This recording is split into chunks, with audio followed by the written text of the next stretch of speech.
يا من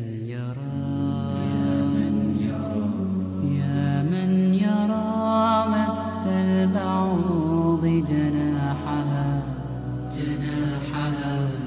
محترم شیخ صاحب یو ورور سوال کړی دی چې موږ تر تراویح وروسته سورة ملک وایو. اوس ځینې خلک وایي دا بدعت دی، مه یې وایاست. نو اوس موږ څه وکړو؟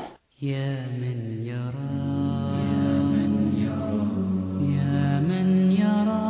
مد البعوض جناحها.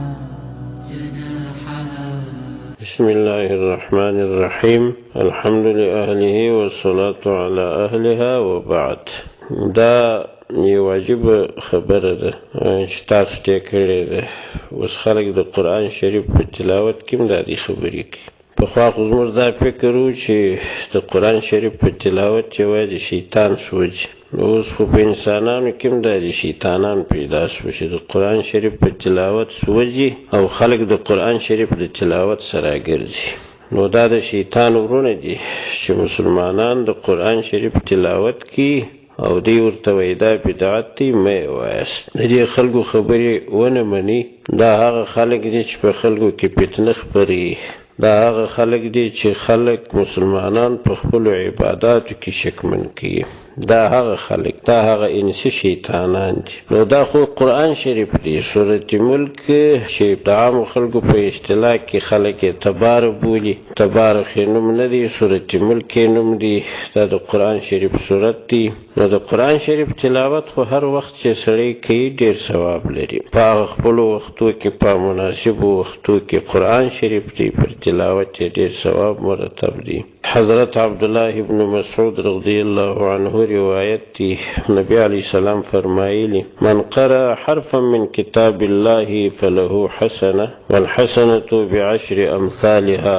لا اقول الف لام میم حرف ولكن الف حرف ولام حرف ومیم حرف. نو خدا دی د قرآن شریف هر حرف چې توایه نو هغه یو حسنه درکول کیږي، او هر حسنه چې د کم از کم پلس مثله ده. او دا چې نه وایم نبی علیه السلام وایي چې الف لام میم ټول یو حرف. الف جلا حرف دی، لام جلا حرف، میم جلا حرف. نو پر هر حرف تا ته حسنه درکول کیږي، او هر حسنه کم از کم پلس مثله ده. نو د قرآن شریف تلاوت خو څومره ثواب لري. نیکبخته سړی به د قرآن شریف تلاوت کی. نو خاص بیا د سورة ملک په باره کې ډیر ترغیب راغلی دی. نبی علیه السلام خلک ترغیب کړي دي چې دا وایست، او د ماخستن په وخت کې د سورة ملک ویل مستحب کار بللی. په موسوعه فقهیه کې دا عبارت راغلی: ويستحب ان يصلي بين الاذانين ما امكنه وليكن في قراءته الف لام میم تنزيل الكتاب وتبارك الذي بيده الملك. فماخستن کې دی وای دا وای دا مستحب کار دی. فقد كان رسول الله صلى الله عليه وسلم لا ينام حتى يقرأهما. نبی علیہ السلام به وای نبی دی ترڅو چې الف لام میم تنزيل الكتاب سورت او سورة الملک به وای. دا به تر خوب د مخه ویل. نو شکر خدا دی چې ټول کاله سره سړی ووایي، ټول کال همیشه توپ وروکي، ماخستن بس دغه 2 سورته وایي. دا مستحب کار دی. نو تعجب دی و دې خلکو ته چې دی خلک د قرآن شریف د تلاوت سره ګرځي. د دې لو خبره دا ده، دا اصلا د وابیانو خبره ده. وابیان خو پر مسلمانانو بدګمانه دي. دی خو یوازې خپل ځانونه مسلمانان بولي، نور خلک په فکر مسلمانان نه ورځي. د مسلمانانو اعمال دی ګرد خراب بولي. دا د وابیانو خبره ده. دی دا شوایي وای دغه نو دی فرض بولي. نو دغه خو د دی غلطي ده. دغه سورة ملک ویل چا فرض بلی، چا لازم بلی. دغه تراویح هم خلک سنت بولی. نو چې تراویح سنت بولی، وروسته سورة ملک څوک فرض بولی. خدا یو مستحب کار بولی. هغه په ځینو مساجدو کې نه ویل کیږي، په ځینو کې ویل کیږي. نو پر هغو خلکو چا اعتراض کړی دی چې نه وایي.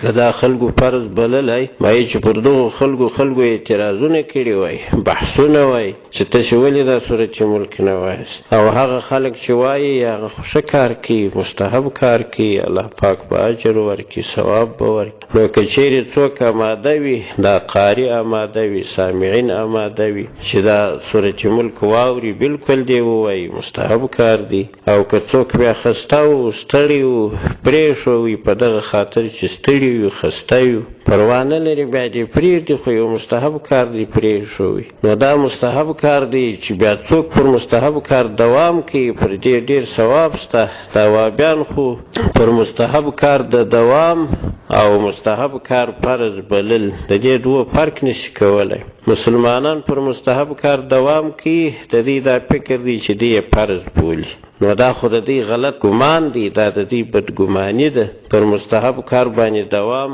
دا بالکل مستحب دی، دا ښه کار دی، دا باید سړی وکړي. په دې باره کې ډېر دلایل شته. حضرت عبدالله ابن عمر رضی الله عنه د نبی علیه السلام زمانه کې خوب ولیدی. بیا هغه خوب ام المؤمنین حفصه رضی الله عنها ته ووایي، هغې نبی علیه السلام ته ووایي. نبی علیه السلام څه وایي؟ داسې ورته وویل: نعم الرجل عبد الله لو كان يصلي من الليل فكان بعد لا ينام من الليل الا قليلا. نو عبدالله صاحب بیا همیشه د تهجد لمونځ کوي. د تهجد لمونځ خو به مستحب لمونځ وي، خو عبدالله صاحب همیشه توپ پر کاوه. بل حدیث شریف کې راغلی دی، عائشه رضی الله عنها فرمایي: وکان احب الدین الیه ما داوم علیه صاحبه. هغه ډیر محبوب عبادت نبی علیه السلام ته هغه و چې هغه سړي به دوام ورباندې کاوه، همیشه توپ به ورباندې کاوه. د دغه حدیث شریف روایت امام بخاري کړي،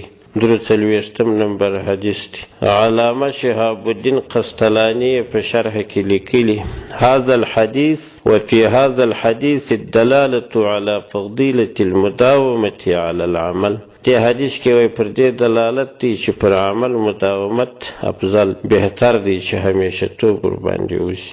حضرت مسروق رحمه الله وایي چې ما د عایشه رضی الله عنها سوال وکړ چې نبی علیه السلام ته کوم عمل ډیر محبوب و؟ قالت الدائم. عایشه رضی الله عنها وویل چې دائمي عمل ورته محبوب و چې سړي به ګرد عمر کولی. دا هم د بخاري شریف روایت دی، اول جلد 150 صفحه. نو په دې باره کې خو روایتونه بیخي ډیر دي.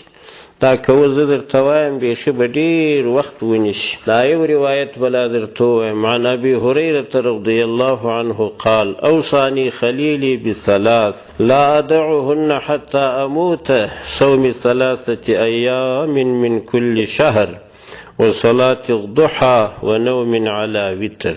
حضرت ابو هريره رضی الله عنه ویلي چې ما خپل خلیل نبی علیه السلام د 3 شیانو وصیت وکړ چې زه به یې نه پرېږدم تر څو چې مرم. هغه 3 شیان دا: د هرې میاشتې څخه به 3 ورځې روژه نیسم، دوم د څاښت لمونځ، او دریم پر وترو باندې خوب کول، یعنی وتر کول بیا وروسته ویدېدل.